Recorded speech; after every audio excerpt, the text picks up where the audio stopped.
umunyarwanda ati ubuzima ni buto, undi ntago burya bwaba burebure rwose, ubuzima ni igiti.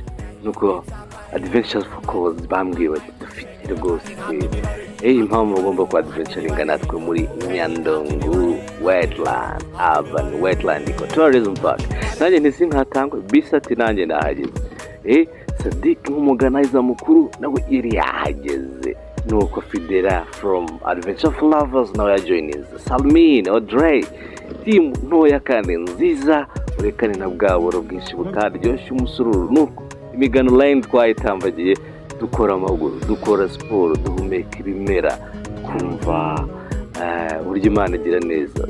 Furamwe mu bimwe mu bintu Imana izakubaza uburyo ki wabanye rwose n'ibiremwa yaremye bidukikije, uburyo wabyishimiye, dore ko ari imwe mu nshingano twahawe. Nuko rero natwe twishimiye Nyandungu, nuko amasaha ageze